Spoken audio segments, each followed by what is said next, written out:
Hello and welcome to the channel. We are today with Éclair TV. Je ne sais pas si on voit bien sur la table. Aujourd'hui, on va parler de rêve, mais pas que de rêve. C'est-à-dire le rêve dans l'art contemporain ou dans l'art en général, dans la peinture en particulier, la sculpture un peu, est toujours associé à un mouvement qui est le mouvement des impressionnistes. Notre invité aujourd'hui a fondé pratiquement toutes les œuvres qu'il fait, toute sa création de ces dernières années sur un rêve qu'il a fait, et il va nous en parler, et à partir de là on va essayer de découvrir qui il est et comment tout ça se met en place. Jocelyn Akwaba-Matignon, bonjour. Bonjour Thierry. Ça va? Très bien, et toi? Ça va. Pleine forme? Oui. Bon. J'ai raison. J'aime bien qu'on me dise que j'ai raison. Ah oui, allez, t'as raison. On peut dire que ce que tu fais ces derniers temps, en tout cas ces dernières années, sont un peu basés sur ce rêve. Oui, en fait, il y a eu un cheminement. C'était d'abord l'esprit de la terre, où j'allais dans les forêts et je peignais. Ensuite, je suis allé au Burkina Faso, en Afrique, et j'ai travaillé sur l'esprit du masque. Et à partir de mon troisième périple, je me suis mis à travailler sur la pensée amérindienne et la spiritualité amérindienne. Et c'est là, un jour, où j'ai fait un rêve. Et ce rêve a changé, en fait, ma façon d'aborder la peinture. Donc, c'est pas un rêve que tu as fait et qui t'a fait peindre, ou qui t'a fait commencer une série. C'est-à-dire que tu étais déjà dans une démarche de recherche, et, ouais. Et ce rêve est venu, est-ce qu'on peut dire, conforter ton choix, parce que ton choix de t'être lancé dans cette direction? Alors, en fait, moi, la recherche artistique, c'est un débroussaillage. On marche dans la forêt, on cherche, parfois on ne sait pas trop où on va. Et en fait, quand il y a eu ce rêve, il y a eu comme une sorte d'illumination, les choses se sont éclairées. Et en fait, le chemin est devenu plus fluide, plus simple, plus juste. Voilà. Qu'est-ce qu'on peut dire de plus de ce rêve? Peut-être le raconter. Donc ça, c'était en 2010. Donc en 2010, je dors, donc je rêve. Et puis dans le rêve, il y a un personnage qui vient vers moi et qui me dit bonjour Jocelyn, ou bonne nuit, je ne sais plus, il n'y avait plus de temps. Et il me dit voilà, je suis un Kiwukan. Et puis il m'a parlé un peu de lui, voilà. Et quand je me suis réveillé, ce rêve m'avait marqué. Donc j'ai tout de suite noté son nom, Kiwukan. Et puis j'ai dessiné. Sa tête, elle était caractéristique puisqu'elle avait une forme de ballon de rugby. Et il avait ce personnage aussi, on ne peut pas dire qu'il était ni féminin ni masculin, un petit peu, voilà. Et il avait des mains en forme de langue de feu, des pieds qui ressemblaient à des mains, enfin bon, voilà. Et c'est bien après que je me suis rendu compte que son nom, Kiwukan, ça veut dire qui, où et quand. Qui suis-je, où vais-je, et quand le temps qui nous transforme. Et tu dis même qu'en anglais ça fait le web, oui, en fait. Oui, ça fait le web parce que ça fait who, where, when. Alors www, et le jeu de mots, c'est ce personnage, il circule sur la toile, hein, voilà, dans tous les sens du terme. Et puis depuis, ce personnage, il est dans l'ensemble de mon travail. Stylisé quand même, hein, oui, alors parfois on le reconnaît bien, et puis parfois il est complètement démantibulé, un petit peu plus abstrait. Mais symboliquement, en fait, sa tête, c'est l'œil, c'est la bouche, c'est le sexe féminin, c'est l'intersection de deux cercles. Parce que le ballon de rugby, c'est ça, c'est l'intersection de deux cercles, le masculin et le féminin. Mais il est souvent à l'horizontale quand même. Ouais, je veux dire, il est ovale, mais à l'horizontale, pas ovale. Si, parfois il est comme ça. D'accord. Oui. Donc c'est une question de point de vue. C'est comme ça qu'on tourne la tête. Parce que si on regarde, si on se réfère à Baselitz, bon, voilà, hein, il peut être aussi tête en bas. Donc c'est possible. Qu'est-ce que tu vois dans Baselitz? Une autre façon de voir les choses, une autre façon de voir le monde. Comme les Indiens. Oui. Mais le clown, comme le clown.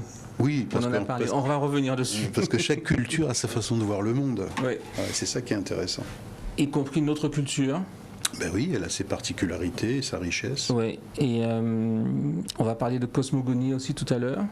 C'est-à-dire la science, ou en tout cas le fait de pouvoir s'intéresser à d'où on vient en tant que peuple. C'est un petit peu ça. C'est ça. Tu m'expliqueras mieux. Oui. Mais du coup, on va s'intéresser à d'où tu viens en tant que personne. C'est savoir d'où je viens, en tout cas. Et c'est marrant, j'allais dire, tu es né à 5 ans. C'est marrant. Je suis né à 5 ans. Ouais. Peut-être que je suis né avant, ou à moins 5 ans aussi. Non, mais est-ce que c'est pas un truc que j'ai préparé, c'est juste que c'est venu comme ça, je me dis non, faut pas que je dise ça, et puis d'un coup je me dis tiens, est-ce que c'est... Parce que tu pars de la Guadeloupe à 5 ans. Oui, mais c'est pas parce que je pars plus tard que je peux pas partir à zéro. Non, Il faut j'entends. bien être vivant. Oui. Mais non, pendant les premières années, j'ai vécu des choses Tu t'en souviens qui m'ont ancré peut-être dans mon inconscient. Oui, mais tu t'en souviens pas tellement. Non, je me souviens au niveau des goûts, au niveau des odeurs. Alors, il y a des choses qui m'ont profondément marqué. Est-ce qu'avec le temps, ça part? Est-ce que tu as l'impression qu'avant, quand tu étais plus jeune, pas dire que tu es vieux, oui, mais tu peux. Est-ce que tu as l'impression que tu te souvenais plus de ton enfance que maintenant? Non, je dirais que quand j'étais enfant, j'avais cette profonde sensation qu'il s'était passé quelque chose avant. Je me dis, mais pourquoi je suis arrivé dans ce corps? Pourquoi je suis un homme? Voilà, c'est des questions comme si je venais de parachuter. Voilà. Et puis, quand tu te poses ces questions, tu es en France ou tu es ici? Non, je suis déjà un peu plus grand. Donc je dois avoir 6-7 ans. Voilà. Je me pose ces questions. C'est ça. Et donc, tu es né ici, et à 5 ans, tu pars en France avec ta mère, mais sans ton père. Qu'est-ce qu'il fait? Dans un bateau. Un bateau? Un bateau, parce qu'à l'époque, c'était sur les bateaux. Et puis ma mère, elle va prendre un régime de bananes que je vais manger pendant toute la traversée, évidemment. Arrivé de l'autre côté, il n'y a plus de bananes. Et puis, elle m'avait raconté quelque chose d'assez fort, c'est qu'en fait, tout le monde était sur le bateau s'éloigne de Pointe-à-Pitre, et tout le monde fait adieu foulard, adieu madras. Mais le plus fort, c'est quand ils sont passés au large de la Pointe des Châteaux, et que la croix a disparu dans la mer. Alors là, tout le monde a pleuré sur le bateau. Parce que là, c'était autre chose, quoi. Le bateau, c'est pas l'avion. Donc il y a un temps qui se découle tout doucement. Il y a des choses qui marquent. Et on comprend la distance, c'est-à-dire qu'on est loin de chez soi. C'est ça. Parce que maintenant, hop, 7 ou 8 000 kilomètres en quelques heures. On dort et... Mais avant, c'était plusieurs jours. Mais en fait, c'est un avant où tu étais quand même petit. Mais du coup, qu'est-ce qu'il devient ton père alors, quand tu pars à 5 ans? Je ne sais pas. Quand je pars, je ne sais pas. Mais parce que je ne le connais pas. Et je dirais qu'en fait, ma recherche artistique, ça va être aussi la recherche de moi-même. Qui suis-je? Qui sont mes parents vraiment? Quelle est mon histoire? Pourquoi ils se sont rencontrés, etc. Mais rétrospectivement, tu sais ou pas? Ah, maintenant je sais. Oui. Donc qu'est-ce qu'il devient à 5 ans? Oui. Quand tu pars à 5 ans, qu'est-ce qui lui arrive? Quand je ne sais pas, je ne sais pas. J'en sais pas plus. Tu ne lui as pas demandé? Non, parce que je ne l'ai jamais rencontré. Jamais. Mon père, je ne l'ai jamais rencontré. Donc quand tu es revenu en 80-84, il était déjà parti. Dans l'autre monde. D'accord. Et donc tu as un autre père en France? Oui, qui m'élève, qui me donne son nom, qui me reconnaît. Et donc c'est ton père? Voilà, il s'appelait Francis, parce qu'il n'est plus là non plus. C'était un grand dessinateur. Il avait participé à la guerre d'Algérie, parce qu'à l'époque, il n'avait pas le choix. Le voilà parti en Algérie. Et puis, il va fabriquer ses pinceaux, ses poils, avec des poils d'âne. Et il va peindre pour les soldats des cartes postales.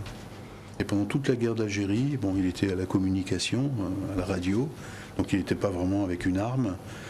Mais il va peindre, voilà, il va faire des dessins, il va faire de la calligraphie pour les soldats. Et en fait, c'est lui qui m'a sensibilisé à l'art. Et nous, on a travaillé un petit peu ensemble en tant qu'artiste. Et moi, je t'ai toujours connu à Jocelyn Aquaba Matignon, et j'ai toujours vu avec un œil un peu critique les personnes qui prenaient un nom d'artiste. Et je me disais, tiens, voilà, moi, mon nom d'artiste, c'est mon nom. Et voilà, Jocelyn Aquaba Matignon, c'est son nom. Alors qu'en fait, non. Oui, parce que Aquaba, c'est le nom de mon père. Oui, que t'as pas c'est le nom de quel père? Nestor Aquaba, celui qui m'a conçu dans ma chair. Celui que tu n'as pas connu. Voilà, celui que je n'ai pas connu. Et Aquaba, ça veut dire bienvenue en langue akan. C'est les Ashanti, c'est Côte d'Ivoire et Ghana. Et mon père était de Pointe-à-Pitre. Voilà. Et ma mère, c'est ce qu'on appelle une Blanc-Matignon. Donc c'est pour ça que j'ai accolé les deux, Aquaba et Matignon, parce que c'est mon histoire. Alors, en petite parenthèse, qu'est-ce que c'est qu'un Blanc-Matignon ? En fait, c'est une communauté blanche qui a démarré, on va dire, après l'abolition de l'esclavage, dans les années 1850, et qui a vécu en autarcie dans le cœur de la Grande Terre, c'est-à-dire dans les grands fonds du Moule. Voilà. Et puis, c'est quelque chose de très particulier à la Guadeloupe. On peut dire que la communauté Blanc-Matignon ne se revendiquait pas, voilà, Blanc-Matignon. C'est plutôt ceux autour qui disaient « Ah, eux, ce sont des Blancs-Matignon ». Voilà. Et puis, cette autarcie, on va dire, c'est un petit peu effiloché. Et à partir des années 60-70, tout le monde s'est à peu près mélangé. Et certains sont partis, comme ta maman. Et certains sont partis, bien sûr, pour diverses raisons. Et donc tu prends ce nom, généralement quand on prend un nom, il y a une notion de valorisation, souvent. Mais c'est-à-dire soit de valorisation ou de remettre au goût du jour, ou de rendre un peu de noblesse, ou de rappeler la noblesse. Par exemple, moi, l'idée que j'ai des Blancs-Matignon, c'est pas nécessairement une idée, une image très positive. Positive, c'est pas le vrai mot, mais grandiloquente, quoi, disons. Et j'avais pensé que peut-être, quand tu m'as dit ça, je me suis dit peut-être c'est un peu comme quand certains poètes de la négritude essayent de se réapproprier le mot nègre. Parce que le mot nègre était, je ne sais même pas pour maintenant, mais en tout cas était souvent péjoratif, quoi, disons. Et certains poètes, Aimé Césaire par exemple, ils essaient de dire non, nous sommes des nègres et que le mot nègre n'a pas à subir l'espèce de plomb péjoratif, quoi. Mais toi, c'est pas ça en fait. T'es pas dans cette... Non, je cherche pas forcément à mettre un nom noble ou chercher quelque chose de grandiloquent qui va... Non, c'est simplement... je suis issu d'une histoire. Elle est bien, elle est mauvaise, enfin elle est ce qu'elle est. Et puis j'essaie de me construire sur cette histoire. Voilà, tout simplement. C'est tout. Je peux pas marcher avec des œillères. Et ça fait 2 Jocelyn. Jocelyn aussi, c'est ton prénom ou c'est un autre nom? Non, Jocelyn, c'est bon. Jocelyn, c'est mon prénom. Mais ça fait 2 Jocelyn, ça fait un Jocelyn qui, encore une fois, c'est bizarre, j'y avais pas pensé avant maintenant, qui, dans un sens, naît à 5 ans, puisqu'il prend le nom d'un nouveau père, à ce moment-là, et qui commence à se poser des questions sur lui-même, qu'est-ce qu'il fait là, qui il est, pourquoi il a un corps, etc., à ce moment-là. Et puis un autre qui peint, et qui va se montrer, se donner au monde, parce que c'est ça la peinture, hein, parce que plus que l'écriture, tu peins seul, mais tu accroches pour que tout le monde puisse voir. On n'a pas à ouvrir un livre pour comprendre, quoi. Et c'est une double personnalité, d'autant plus que c'est même pas un nom d'artiste dans le sens, par exemple, Stick ou Banksy, etc. Ça sonne pas comme un nom d'artiste, ça sonne comme une nouvelle identité. Peut-être, parce que je pense que ça a été le fondement de mon cheminement de vie et mon cheminement artistique. C'est qui suis-je ? Voilà. Pour moi, c'était la question fondamentale. Qui suis-je ? Je suis une improbabilité. Oui, certes, parce que mon père, il était noir, membre du Gong, aller avec une Blanc-Matignon dans les années 60. Ils se rencontrent où ? Dans les grands fonds du Moule. Dans les bois. Ça, je ne sais pas si c'est dans les bois, si c'est dans une maison. Mais en tout cas, ils se rencontrent et c'est effectivement, c'est pas évident. C'est pas pour un enfant. Oui, mon père avait des enfants, ma mère non. Moi, je suis le premier de ma mère. Et tu reviens en Guadeloupe en 80-84 ? Je reviens de 80 à 84. Et après, tu reviens en 2003. Et après, je reviens et tu restes. Et depuis, je suis là. Voilà. Et tu es déjà artiste ? Ah oui, j'ai commencé ma recherche artistique en 85. T'as fait les Beaux-Arts, on a parlé des Beaux-Arts, mais t'as fait les Beaux-Arts où ? En France. Mais à Paris, à Lyon, à Angers. Lille, à Angers. Angers, et puis ensuite à Besançon pour le diplôme final. Option A. Ouais. Donc t'es un artiste quoi, un vrai. Je sais pas si c'est un vrai, enfin, en tout cas. Pas mal de voyages. Enfin, moi, ce que je connais, c'est la France, la Bretagne, la Belgique, l'île, j'ai voyagé... Burkina Faso, Bénin, Guatemala. Ouais, il y en a certainement d'autres. J'ai voyagé autour de la France, voilà, donc pratiquement tous les pays limitrophes à la France. Le Maroc, la Yougoslavie à l'époque, c'était la Yougoslavie. La Corée, où j'ai fait une exposition en 2016. Et le Guatemala, où j'y vais souvent. Voilà. Donc on va parler de ça, parce que ton travail est empreint d'une préoccupation qui est celle de la cosmogonie. C'est ça? Comment est-ce qu'on peut dire? On peut dire que tu travailles sur la cosmogonie? Et si on dit ouais, est-ce que tu connais Jocelyn Akouaba-Matignon, on va dire ah oui, c'est l'artiste qui travaille sur la cosmogonie maya. Est-ce qu'on peut dire ça? Est-ce que c'est réducteur ou est-ce que c'est plutôt vrai? Il faudrait d'abord expliquer ce que c'est que la cosmogonie. Non mais avant, quand on va expliquer, qu'on comprenne ce qu'on explique. À quel point c'est présent dans ton travail ou pas? Ou est-ce que c'est juste une partie? C'est présent dans mon travail. Je dirais même que c'est le fondement. Voilà. Parce que si tu regardes, beaucoup d'artistes ont travaillé sur les récits bibliques, sur plein de choses, et qui sont des cosmogonies. Voilà. Donc explique-nous. Donc la cosmogonie, c'est ce sont les mythes fondateurs d'une civilisation ou d'une culture. Voilà. Donc cosmos, c'est le monde, et gonie, c'est la façon dont le monde va s'engendrer.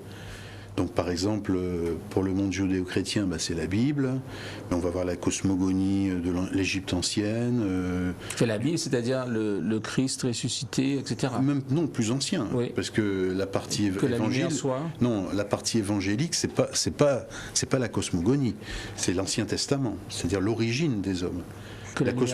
La cosmogonie, ça parle de l'origine. Comment le monde a été fabriqué, pourquoi les hommes... la lumière soit, c'est ça. Oui, on va dire ça, voilà. C'est ça. Avec le nombre de jours de création, le 7e jour, il s'est reposé, puis le 8e, il est parti en vacances, etc. Non, il n'y a pas de 8e, ça recommence. Ah, il n'y a pas eu. Non, mais juste pour bien comprendre. Voilà, puis tu vas voir la cosmogonie védique, de l'Inde, la cosmogonie justement sur laquelle je travaille des Amérindiens, plus particulièrement mayas. Et à chaque fois, on s'aperçoit qu'il y a soit des histoires très précises et parfois des écrits. Voilà. Alors, par exemple, le Coran, la Bible, l'épopée de Gilgamesh, la Bhagavad Gita. Et là, pour le monde maya, c'est le Popol Vuh. Voilà. Qui veut dire le livre de la communauté. Mais c'est un livre, c'est un vrai livre, c'est pas juste une idée. Non, c'est un livre. Et donc c'est un livre que tu as lu? Oui, je l'ai lu plusieurs fois. Ah, tu l'as lu et relu? Je l'ai lu et relu. Donc ça raconte l'histoire des hommes, comment ils ont été créés, selon les Mayas. Selon les Mayas, donc ils ont été créés à partir du maïs. Le maïs, lui, symbolique la plante. C'est une petite graine. Si on regarde un épi de maïs, c'est très phallique, avec les petits poils au-dessus, c'est en même temps une tête. Et le maïs, lui, il a 4 couleurs, le noir, le rouge, le blanc et le jaune. C'est 4 couleurs symboliques qu'on va retrouver dans énormément de cultures. Même dans les poteries amérindiennes, c'est ce qu'on va retrouver, ces 4 couleurs-là. Et c'est aussi les 4 couleurs de l'humanité. Symboliquement, les hommes noirs, les hommes blancs, les hommes jaunes et les hommes rouges. Voilà. Donc, à partir de tout ça, l'homme va être créé. Alors, je vais passer à toutes les histoires. Il va y avoir des personnages mythiques et qui vont faire un certain nombre de choses. Et c'est à partir de tout ça que je m'inspire, je travaille, etc. C'est pas une reproduction ni une illustration, mais c'est l'inspiration. Et tu structures aussi, à travers des chiffres notamment. Oui, la dimension d'étoiles, les couleurs parfois utilisées, si j'en utilise 4 ou 6 ou 12 ou au hasard. Ou même parce que tu dis, les séries. Tu dis qu'il y a 20 esprits, 13 énergies. Oui, 4 directions. Est-ce que j'ai pris tout ça? Recadre-moi. Pour un peu rentrer dans la cosmogonie maya, suite à ça, il existe en fait divers calendriers mayas. Et la plupart, ça suit les planètes, soit le calendrier lunaire de Mars, du Soleil, etc. Mais il y en a un qui s'appelle le Tzolk'in, ça veut dire le compte des jours. Et lui, il est sacré. Il ne suit pas forcément les planètes. Et dans ce calendrier, il y a 20 esprits. Alors ça va être l'esprit de l'eau, l'esprit de la forêt, etc. Je simplifie. Et 13 énergies. ces 13 énergies correspondent en fait à nos 13 articulations, poignets, coudes, genoux, le cou, etc. 20 plus 13, ça fait 33, c'est un nombre ésotérique. Et 20 fois 13, ça fait 260. C'est un calendrier qui tourne sur 260 jours. Et 260 jours, c'est le temps moyen qu'on passe dans l'eau, avant d'arriver dans l'air. C'est ça qui m'intéresse. C'est cette symbolique très profonde et très ancienne. Et ce que je vois, moi, c'est que cette symbolique, en fait, structure ton travail. C'est-à-dire que tu vas les utiliser ici et là pour prendre des décisions, quelque part, de composition, de choix de couleurs, etc. Et ce livre-là, parce que moi, ce qui m'intéresse des fois, c'est des petites choses simples, quoi, tu vois. Le livre, comment il arrive dans ta main? Je veux dire, t'es pas tombé dessus dans une... Un exemple, moi, je suis tombé une fois, j'étais chez une copine et je l'attendais, et elle avait un livre des Mormons, juste là. Et je suis ouvert le livre et je suis tombé sur un truc où il disait qu'en fait, qu'il faut pas écouter ce que les gens disent, il faut que seulement s'intéresser à ce qu'ils font. Et c'est la seule chose que j'ai jamais lue de ma vie dans un livre, dans le livre des Mormons. Et c'est le truc auquel je pense tous les jours. Et donc, ce livre, Paul Vous, il arrive dans ta main comment? Par un long cheminement. Parce que moi, ça me rappelle, tu sais, une fois Picasso, il avait fait un petit dessin rapide de quelques secondes et quelqu'un lui avait dit oh, et ça coûte autant pour 30 secondes pour dessiner. Il a dit non, c'est 40 ans de travail. Et en fait, ce qui m'amène au Popol Vuh, c'est ma recherche sur le monde amérindien. Et un jour, à l'époque, j'avais un atelier à Nantes et j'étais pas très bien. J'ai un ami qui vient me voir, enfin j'étais malade, et il vient me voir avec un livre et me dit tiens, comme tu peux pas trop bouger, je t'amène un bouquin. Puis c'était un pavé, un gros bouquin qui s'appelle Colère, je crois. Je connais plus le nom de l'auteur, mais Colère. Et puis je commence à lire parce que j'aime bien lire. Je commence à lire ce livre et pratiquement à chaque page, il y a des notes de bas de page, mais aussi importantes que le texte lui-même. Alors, première note de bas de page, tiens, et c'est comme ça que je rentre dans la cosmogonie, les Indiens Hopis, et puis ça raconte l'histoire des Hopis. Alors, je vais acheter un bouquin sur les Hopis, et puis je le laisse celui-là, et puis je travaille sur les Hopis, et puis voilà, et j'avance comme ça, et puis ça fait presque un peu conte des 1001 nuits, tu vois. Une histoire en appelle une autre, qui en appelle une autre, voilà, et c'est les poupées russes. Et puis je tombe sur la cosmogonie des Mayas. Bon, et puis je commence à étudier l'histoire des Mayas, et puis je vois qu'il y a un livre qui s'appelle Popol Vuh, j'ai jamais entendu parler. Je vais à la FNAC, et puis je l'achète, et je commence à le lire, et lui aussi me renvoie à d'autres choses. En fait, c'est des portes qui se sont ouvertes, mais je peux pas... Voilà, c'est venu d'un livre. Voilà, donc tu avais déjà un intérêt pour les Amérindiens, l'histoire amérindienne, etc. Et à travers ce livre que ton ami t'a offert, tu as fini chez les Mayas. C'est ça. Un peu. D'accord. On va regarder un petit peu tes œuvres. Je ne sais pas si ça passait un peu comme ça. On peut dire que tu es un artiste abstrait. On peut dire ça. Oui et non. Oui et non, parce que je ne suis pas dans l'abstraction pure. Non, il y a toujours ce personnage qui est là. Alors, au début de mon travail, c'était de l'abstraction pure. Parce que je travaillais avec les éléments de la forêt. Je partais plusieurs jours dans la forêt. J'utilisais de la terre, des écorces, des feuilles. Mais maintenant, depuis qu'il y a ce personnage, on est un petit peu à la limite. On est dans un monde un peu comme lorsqu'on regarde un nuage. Tu vois, on peut voir un ours, on peut voir un loup, une chèvre, mais en même temps, on peut voir autre chose. Donc c'est un peu à la limite, à la frontière des deux. Entre l'abstrait et le figuratif. Tu peins sur une table à l'horizontale, à la verticale, les deux, ou tu commences d'une façon, tu finis d'une autre? Non, il n'y a pas de règle. Là-dessus, il n'y a pas de règle. Tu peux faire tout de je peux commencer à la verticale et terminer à l'horizontale, ou inversement. Il y a 20 ans de ça, j'avais fait une série d'œuvres sur le Gros-Cas, et donc les toiles étaient au sol. Et puis je dansais autour de la toile avec des pigments. Et puis les pigments redescendaient doucement sur la toile. On ne peut pas faire à la verticale. Donc il n'y a pas vraiment de règle, ça dépend du contenu du travail, Ouais. ou de la démarche. Quand est-ce que tu sais que le tableau est fini? Parce que tu travailles, parce que tu travailles en couches déjà. Oui, On peut regarder par exemple celui-là, un grand rond, où il y a un jeu entre les oui, couches, il y a une pas mal de partie. couches. Ouais. Tu utilises aussi ces couches pour créer des Dans formes. cette toile aussi, il y a de la peinture au phosphore, donc ce qui fait que dans l'obscurité, on découvre autre chose. Au début, c'était pas évident de dire, tiens, c'est fini, parce que quand on est dans l'abstraction pure, on peut peindre sur la même toile pendant 10 ans. Mais depuis une dizaine d'années, ça se définit tout seul. C'est-à-dire, pas expliqué. Je sais à un moment donné, voilà, c'est fini. est-ce que c'est aussi parce que au début, quand tu pas toi, hein, je veux dire un artiste peint, au début de sa carrière, on a une idée, et il y a tellement d'accidents dans la fabrication de l'œuvre ou de l'image finale, et aussi il y a tellement de décisions à prendre, soit pour soi-même, soit parce qu'il manque quelque chose dans l'atelier, etc., que on tombe, c'est comme si tu envoies une bombe sur un bâtiment, finalement ça tombe plus ou moins à côté. Et est-ce que c'est un petit peu ça? Est-ce que avec le temps, tu arrives à être un petit peu plus à tirer plus juste, disons, entre ce que tu t'imagines que le tableau va être et ce que le tableau décide d'être? Il faut laisser le tableau décider. Parce que on n'est pas dans l'artisanat.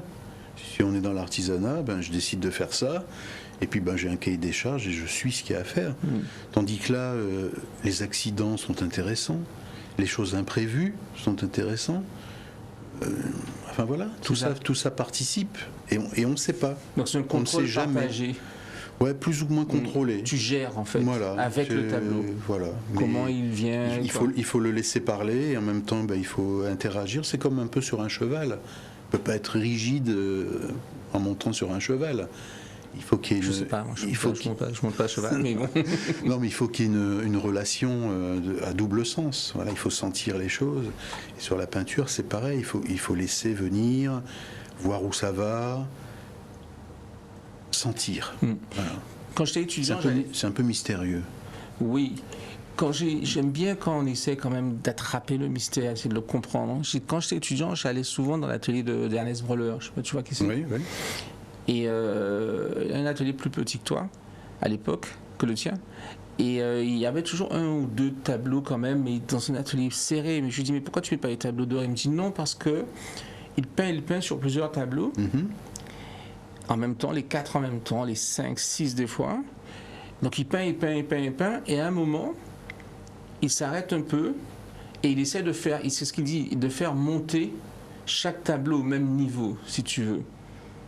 Alors, le niveau de quoi, ça, c'est lui qui sait. Oui, parce qu'il n'y a pas de règle là. Et toi, dans ton atelier, entouré de tes tableaux aussi, est-ce que tout le monde doit être au même niveau? C'est-à-dire que quand la marée monte, tous les bateaux doivent monter? Non, pas forcément. Non. Parce que parfois, un tableau, il peut prendre des mois à se terminer, même parfois des années. Là, à attendre son tour. Oui, j'ai des toiles qui sont restées là des années, et puis ça revient, et puis je l'utilise comme un fond. Parce que je suis passé à autre chose entre-temps. Mais en fait, ce fond, il va interagir, il va se passer quelque chose. Donc en fait, moi je cherche pas à ce que toute l'équipe, je ne sais pas ce qui va se passer. Mais si tu es obligé de dire. Je ne sais pas. Je vais rester sur quelque chose de mystérieux. Parce qu'en fait, ça c'est mon point de vue. Est-ce qu'il va te montrer où tu t'es trompé sur l'ancien tableau? Est-ce qu'on peut dire qu'il va te donner les solutions mais ce que je veux sur dire... le tableau en cours? Un tableau par exemple d'il y a 3 ans, quand tu te retrouves, tu vas dire, ah mais c'est ça que je cherchais pour celui qui est ici. Peut-être. Parce que je pense qu'essentiellement, on parle de l'invisible. Enfin, moi en tout cas, je ne cherche pas à décrire le visible. C'est subtil. On essaie de rentrer à la limite de nos sens. On est un peu en marge. Voilà. Donc on ne sait pas trop, quoi. C'est fluctuant. Parfois on marche sur du sable mouvant. Le vent souffle. Voilà. Il faut faire feu de tout bois. Parce que tout est possible. En fait, on s'attend à rien. Enfin, en tout cas, moi, je m'attends à rien parce que comme ça, tout est possible déjà. Donc, il n'y a pas vraiment de frustration. Tu sais que les artistes... Mais c'est une recherche. Les artistes s'appellent souvent maîtres. te rappelles de ça? Maître, comment? Maître Non, juste linéaire? maître, bonjour maître. Ah, bonjour maître. Non, t'as pas vu ça? Oui, ça arrive. Et l'idée, on dit ouais, les grands maîtres, par exemple, les maîtres de la peinture, etc. C'est cette idée que cet artiste maîtrise en fait son art. Oui. Mais toi, cette maîtrise, tu la vis comme une sorte de partage en fait. Oui, parce que je ne cherche pas à faire un travail qui va rester planqué. Je veux dire, ce qui est intéressant aussi, c'est l'échange, c'est la discussion.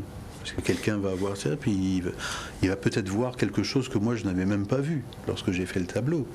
Donc c'est ça qui est intéressant, c'est le partage, c'est l'échange avec l'autre. Parce que tout seul...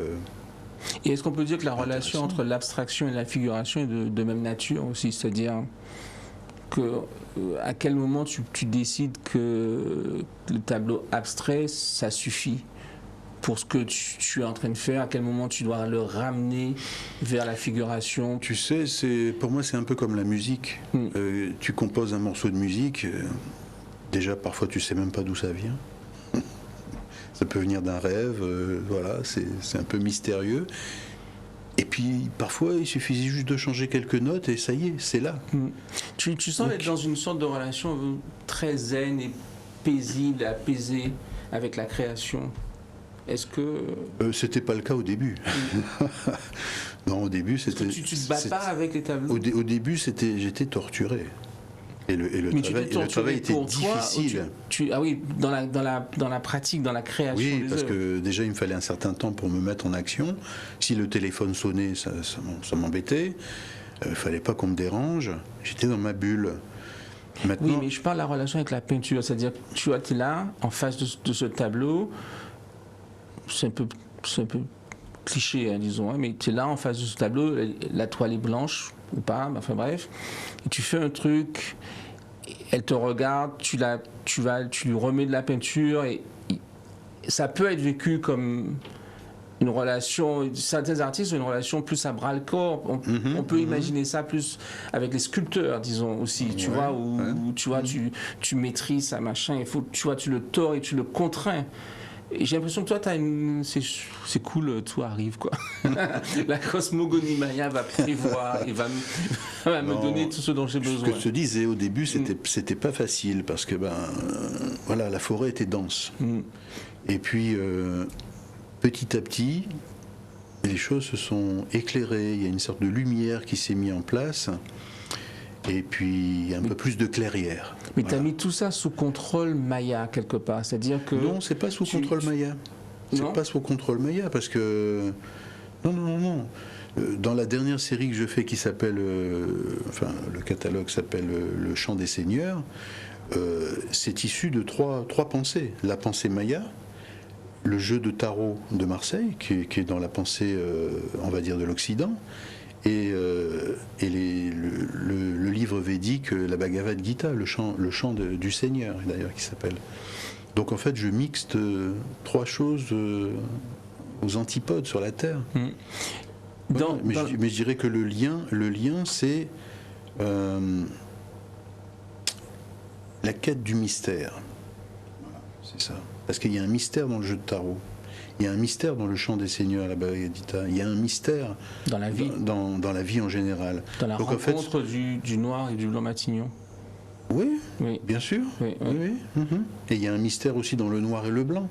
Parce qu'on sait très bien que ce qui va générer le noir ou ce qui va générer le blanc, c'est la même chose. C'est la lumière. Mais en même temps, il y a la nécessité pour l'artiste de faire des choix en permanence. Est-ce qu'on met du bleu? Est-ce que ce sera vertical, horizontal? Alors, il y en a qui sont faciles si c'est une commande, mais même à l'intérieur de commande, il y a des choix qu'on doit faire. Et moi, je me pose toujours la question des raisons de ces choix, tu vois, dont on parlait notamment. Et par exemple, cette volonté de travailler sur la cosmogonie, que tu nous as bien expliqué, qu'on peut comprendre la fascination, on peut comprendre aussi cette volonté de pouvoir comprendre d'où tu viens, cette espèce de mythe fondateur. Est-ce que c'est quelque chose dans lequel tu crois vraiment ou c'est juste quelque chose qui te fascine? Je veux dire, est-ce que tu y crois comme une religion? Tu penses vraiment que l'homme est né comme ça, ou c'est juste... En faisant le tour entre guillemets des spiritualités du monde et des questionnements que l'homme se pose, il a toujours besoin de choses un peu palpables. Donc c'est pour ça qu'on va dire, ben oui, mais l'homme a été créé comme ci. Puis un autre va dire non, il a été créé comme ça. Je ne pense pas qu'il y ait de vérité avec un grand V. Il y a des petites vérités. Et puis, la vérité que tu as quand tu as 10 ans, c'est pas la vérité que tu as quand tu as 30 ans ou 60 ans. Les choses changent avec la vie. C'est comme le fleuve. Et tu fais ce choix. Tu fais ce choix d'être dans... Mais j'ai pas de vérité. Mais tu fais des choix. Mais oui, mais parce que la vie, c'est des choix. Il faut bien faire des choix. Voilà. Et donc tu rentres dans la cosmogonie comme ça.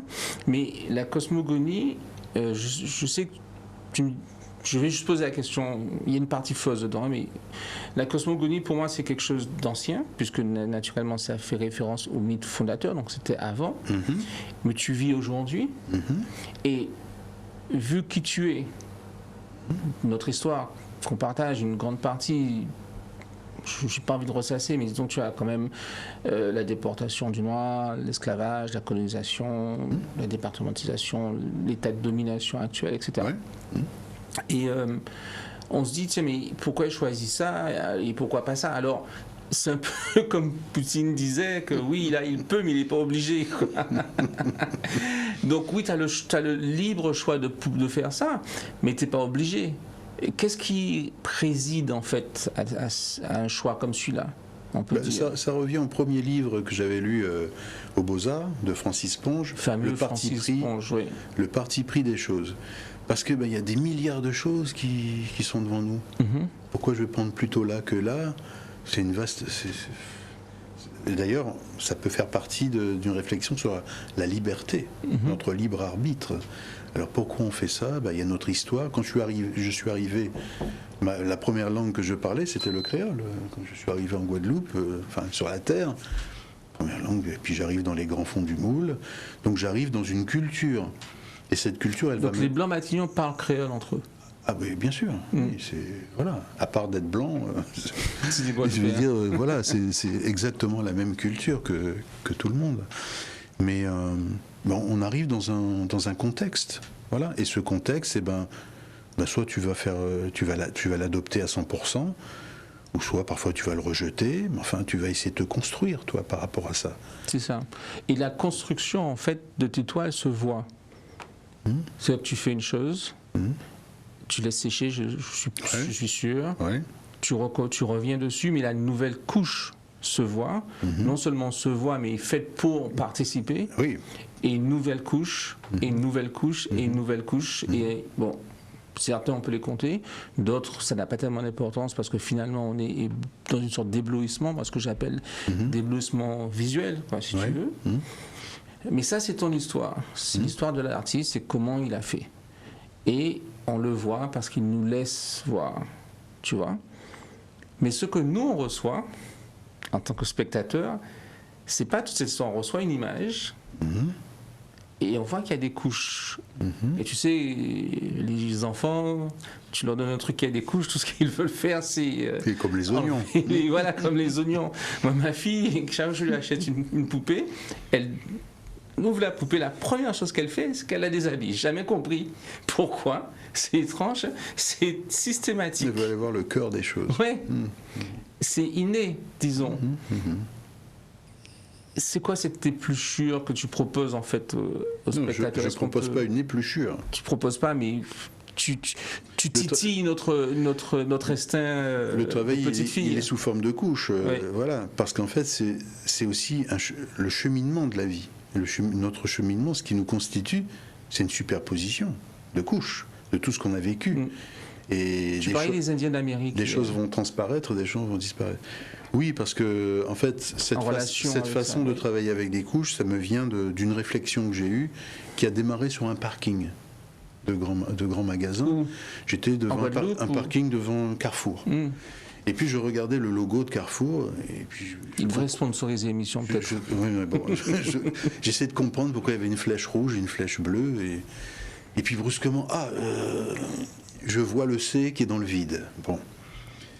Et en étudiant les Indiens Lakota, donc les Indiens des plaines, les Lakota et les Dakota, qu'on appelle aussi Cheyenne et Sioux, chez eux... Lakota et Dakota. Lakota et Dakota. Voilà. Donc ce sont les vrais noms. Il y a les deux États, Dakota du Nord, Dakota du Sud, mais ça fait référence aux Indiens Dakota et aux Lakota. Voilà, ce qui est le nom propre, voilà. Et qui n'est pas un nom... Parce que Cheyenne, ça veut dire mangeur de chiens. C'est ça, bon, qui a été donné par les Américains de façon péjorative. Tout à fait. Pour parler. Voilà. C'est comme les Esquimaux et les Inuits. Et chez les Indiens Lakota, il y a une société guerrière un peu secrète qui s'appelle les Heyoka. Ça veut dire les clowns. Voilà. Parce qu'ils font les clowns. Ils montent à cheval à l'envers. Ils disent bonjour en partant, au revoir en arrivant. Et ça, c'est l'Amérique du Nord, États-Unis et Canada. Voilà, c'est le centre des États-Unis. Et puis on se demande... Il s'essuie avant de plonger. Oui, c'est ça, il s'essuie avant de plonger. Ils montent à cheval à l'envers. Voilà, ils font tout à l'envers, voilà, tout. Alors... Mais ça, c'est pour de vrai ou c'est un mythe fondateur encore? Non, c'est vrai, c'est pas un mythe fondateur, c'est récent. Et on reviendra sur les mythes fondateurs. Et je me suis dit, mais voilà, pourquoi ils font ça? Alors, au premier plan, on va dire, oui, c'est des clowns, parce qu'on les appelle les clowns, et yoka, ça veut dire clown. Mais non, c'est pour nous questionner sur nos habitudes. Parce qu'on est plein d'habitudes. Comme disait Einstein, la force de l'habitude, c'est une très grande force. C'est puissant, parce qu'on fait les choses par habitude. Et je pense que l'artiste, il essaie de bousculer les choses, voir les choses à l'envers, regarder à gauche plutôt qu'à droite, enfin, penser autrement. Voilà. Pour simplement essayer de chercher une vérité, mais qui n'est pas une vérité. On est constamment dans le paradoxe. Une vérité qui peut être mouvante, voilà. Disons, qui peut... Oui, voilà. Et c'est pour ça que j'ai utilisé cette façon de peindre à l'envers, en me disant, tiens, dans mes toiles, ce que je mets dans le fond, ça ne sera pas le fond. Ça sera le devant de l'œuvre quand on va la regarder. Ce qui fait que les oignons, enfin les pelures d'oignons qui sont tout au fond, elles sont trouées. Voilà, elles sont trouées. Puis en fait, c'est celles qui sont devant. Oui. Donc c'est simplement pour bousculer les choses. C'est une invitation. Voilà, à fouiller, à chercher, à regarder autrement. Et à se dire aussi que ça parle de la trace quelque part, de la mémoire, du temps. Ça dit il y a eu un temps. Il y a un temps de fabrication aussi de cette œuvre, de la même façon quand, si tu arrives quelque part et que tu vois que la peinture est un petit peu dégradée, ça te donne une idée du temps qui s'est passé, quoi. C'est un peu le palimpseste, tu vois, par exemple sur les tablettes coraniques, quand les gens apprennent les versets du Coran, ils écrivent, ensuite quand c'est fini, ils ont bien appris ce verset-là, c'est effacé, et puis on continue. Mais l'encre pénètre le bois, et puis parfois ça revient. Voilà, c'est ça. Des mémoires qui reviennent. Et ça, c'est la vie de... On est tous comme ça. On a des mémoires qui reviennent sur des bonnes choses, parfois sur des mauvaises choses. Mais la vie, c'est ça. C'est pas tout blanc ou tout noir. C'est plein de nuances. Je voulais revenir sur la cosmogonie. Oui, alors je voulais revenir sur la cosmogonie parce que, effectivement, toutes les cosmogonies parlent du début de l'homme. Bon, mais on ne parle pas du début de l'homme pour remonter à 5000 ans ou 10 000 ans ou 20 000 ans. C'est parce qu'on est dans le présent. Et la particularité du monde maya, c'est que c'est une civilisation qui n'a jamais été mise à genoux, qui n'a jamais disparu par rapport à la conquête espagnole. Quand les Espagnols arrivent en Amérique, les Aztèques... ça va être vite exécuté, on va dire, mais les Mayas, ça va durer très longtemps. Et en fait, quand les Espagnols arrivent dans l'Amérique centrale, les grandes cités mayas, ça fait 400 ans qu'elles sont abandonnées. Et l'ensemble des peuples mayas vivent dans la forêt tropicale. Parce que la Guadeloupe et le Guatemala, par exemple, on est sur la même ligne, c'est le même climat. Et puis les Espagnols vont jamais arriver à bout. Ce qui fait que la culture maya actuelle, elle est toujours fonctionnelle. C'est quelque chose qui est toujours présent, qui fonctionne dans le présent.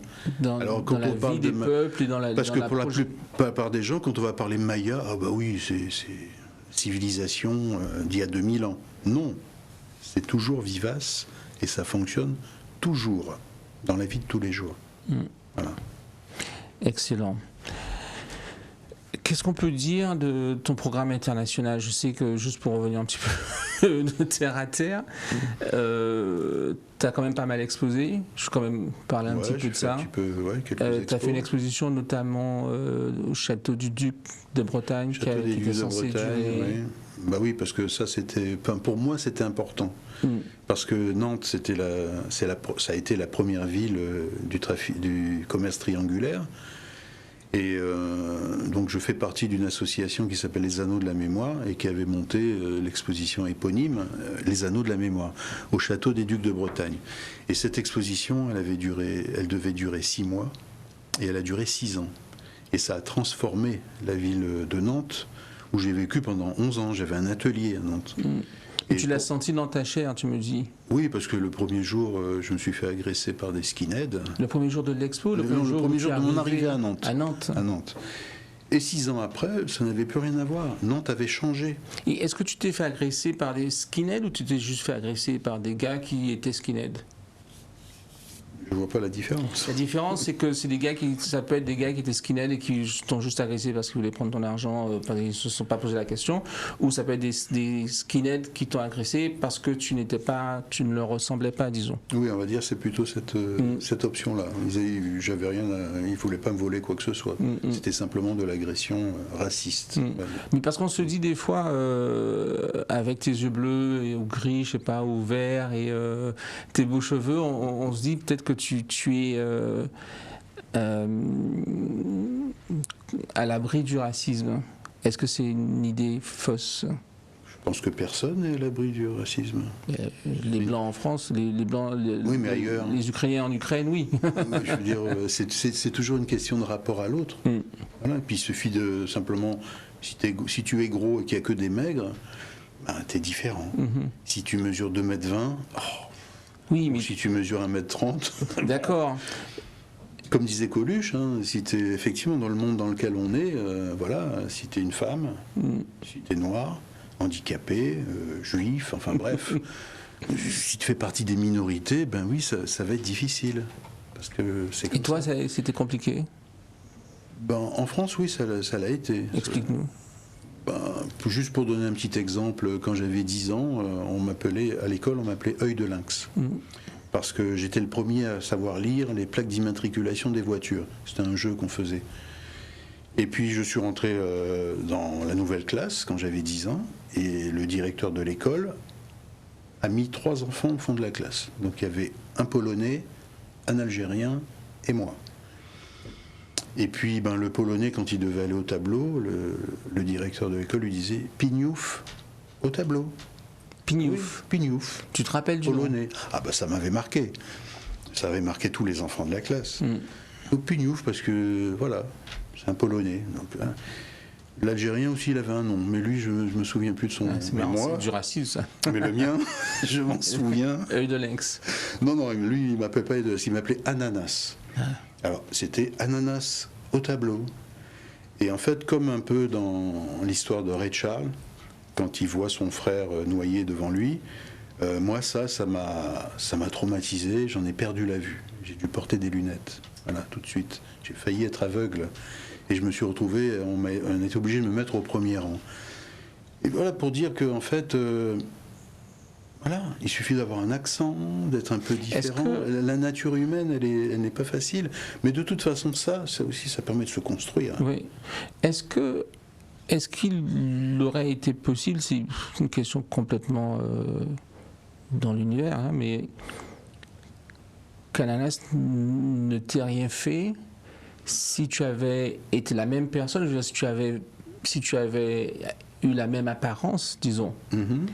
Mais avec une histoire différente. Je veux dire, quelle part de l'apparence, à ton avis, et quelle part de l'histoire, c'est-à-dire de la construction d'un enfant? Tu vois, parce que, tu vois, ça me fait penser à Peau noire, masque blanc, tu sais? Oui. Où, je crois que c'est ça, où en fait, il y a un noir qui rentre, je pense que c'est lui-même, Fanon, je crois. Il rentre dans le métro, et il y a une petite fille qui dit à sa maman, « Maman, un noir ». Et donc jusque-là, il ne voit pas le problème. Et la petite fille continue, et elle dit « j'ai peur ».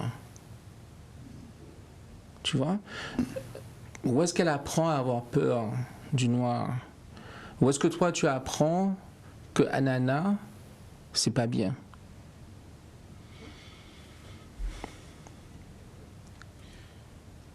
Je dirais que... Le déplacement, peut-être, Ouais, mais je dirais de la que... Guadeloupe à la France ou sur le bateau? Ça fait partie de la vie. Je veux dire, on arrive comme on arrive sur cette terre, avec la famille qu'on a, voilà. Est-ce qu'on Oui, mais en fait, ça fait partie de la vie, mais si tu veux, en tant qu'artiste... C'est ce qui va nous construire. En tant qu'artiste, on essaye quand même de mettre en place des choses où tu veux pour que ça aille mieux, quoi, disons, pour aller vite. Donc, on peut essayer de comprendre. Je suis pas sûr. Moi, si je regarde l'histoire de l'art, je vois qu'il y a des artistes qui ont mal fini. Non, mais... Donc, bon. Ouais. Et donc, du coup, en parlant de mal finir, pour toi, ça va finir comment entre Aquaba Boucher? Comment ça va finir? Et entre Aquaba Boucher, enfin entre Jocelyn Boucher et Jocelyn Aquaba Matignon, à quel moment les deux se rencontrent? Il n'y a pas besoin Ils n'ont pas besoin de se rencontrer. Non, ils n'ont pas besoin de se rencontrer. Ils vont finir ensemble. C'est un cheminement. Ouais. Ils ont toujours été ensemble. Il n'y a pas de dissociation. Je veux dire, mon œil droit, il ne dit pas quand est-ce que mon œil gauche va te rencontrer. C'est séparé, mais on est dans la même entité. Tu comprends comment Donc, tu vois en quoi voilà. c'est un peu comment on dit ça? Mais ce qui est sûr, c'est que... psychotique. Oui, mais Tu as moi- deux personnes en toi. Et tu l'assumes. Oui, mais bon, est-ce qu'on n'a pas aussi tous 2-3 personnes Non, mais pas... Parce que Non, mais nous portons tous des tu vois, masques. tu vois ce que oui, mais c'est autre chose. Toi, tu dis, ils ont toujours été là, ils n'ont pas besoin de se rencontrer, et voilà, et tout est bien Mais dans pas- le meilleur des mondes. Mais c'est toi qui poses la question. Moi, je me pose pas de questions là-dessus. Pour moi, c'est normal. Ouais. Enfin, il n'y a pas de problème à ce niveau-là. Moi, je pense, à la vue de ton travail, il faut qu'on y aille, que la raison pour laquelle... mais je pense que tu me diras que, en fait, tu n'as pas besoin vraiment de parler de notre histoire récente ou de te présenter comme un artiste engagé, parce que, de ton point de vue, la solution est dans la compréhension de d'où on vient. Et que Oui. c'est ce que tu essayes C'est ça, parce que- d'infuser, en fait. Voilà, parce que avec pendant ton longtemps, travail. je me suis dit, mais qu'est-ce que je vais dire? Parce que quand tu peins, au départ, tu dis, tu vas parler de quoi?